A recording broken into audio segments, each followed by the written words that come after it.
मध्य प्रदेश अनुसूचित जाति मोर्चा के प्रदेश अध्यक्ष अशोक जाटव के रविवार 12 जनवरी को बोल बिगड़ गए। वह इंदौर में बीजेपी की संविधान गौरव यात्रा को लेकर आए थे, लेकिन पूर्व पीएम जवाहरलाल नेहरू और कांग्रेस को घेरने के चक्कर में खुद की अपने बोल बिगाड़ बैठे।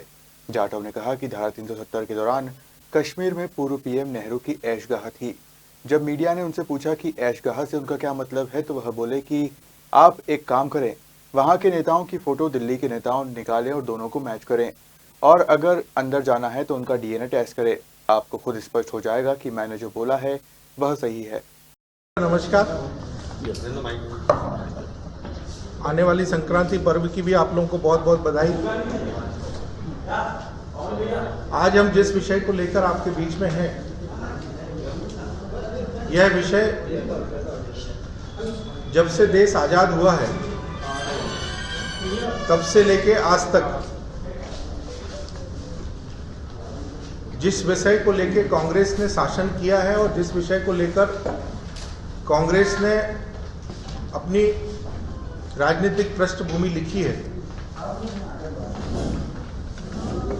वह हमारे परम सम्मानीय इस देश के अर्थशास्त्री, इस देश के दलितों के मसीहा, आर्थिक रूप से भारत को मजबूती देने का काम जिन्होंने किया, ऐसे परम पूज्य बाबा भीमराव अंबेडकर साहब, जिन्होंने भारत के संविधान का निर्माण किया, और निर्माण ही नहीं किया बल्कि इसको लागू करने में अपनी महत्वपूर्ण भूमिका निभाई उन्होंने।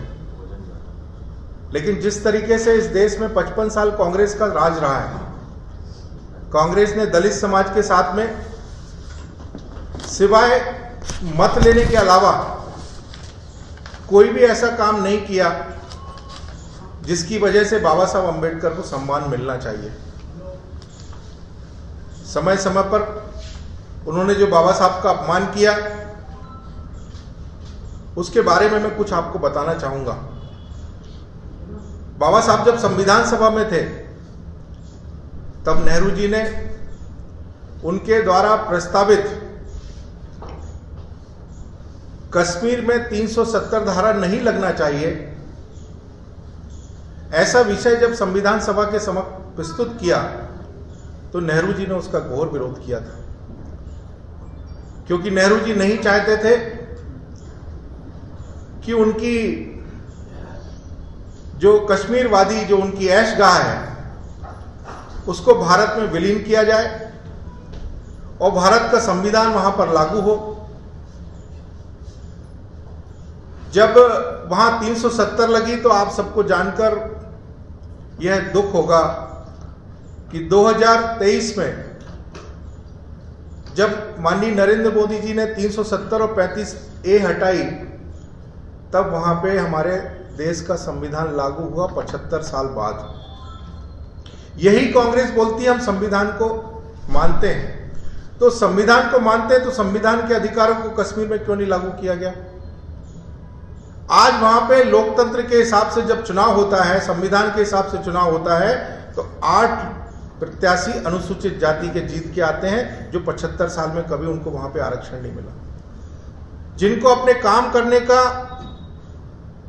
परिचय देने का, पात्र होने का, कश्मीर की नागरिकता होने का, राज्य स्टेट का दर्जा मिलने का, केंद्र सरकार की योजना मिलने से 75 साल जो लोग वंचित रहे, ऐसा कांग्रेस को पूछना चाहिए कि वो संविधान के बारे में क्यों ऐसा बोलते।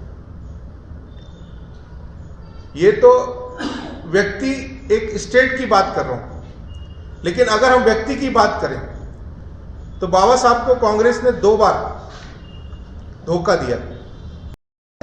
आपने कहा था नेहरू जी की एजगाह थी जम्मू कश्मीर, किस आधार पे आपने कहा, किस तरह से एजगाह थी?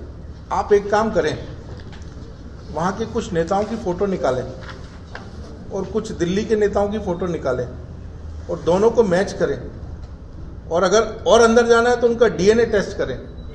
आपको खुद स्पष्ट हो जाएगा कि मैंने जो बोला है वो सही है। डीएनए किसका टेस्ट करें? आपने एजगाह कहा, मैं उसको पूरा खुल के नहीं बोलना चाहता। आप वहाँ के नेताओं को फोटो निकालें और दिल्ली के जो हमारे कांग्रेस के नेता हैं उनकी फोटो निकालें और उनका डीएनए टेस्ट करें, आपको खुद पता चल जाएगा कि क्या स्थिति थी कांग्रेस की वहां पे। सर, कांग्रेस के बहुत सारे नेता हैं प्रमुख, अगर आप ऐसा कह रहे हैं तो किन नेताओं के बारे आपको भी मालूम है मैं किसके बारे में बोल रहा हूँ, आप मेरे मुंह से मत बुलवाइए। एक बार आप बता दीजिए सर, हमको याद हो जाए। चलिए आपको सब याद है, कोई बात नहीं, चलिए आगे चलिए, हमें नहीं मालूम सर, इसलिए आपको आगे आगे चलिए। सर, आपने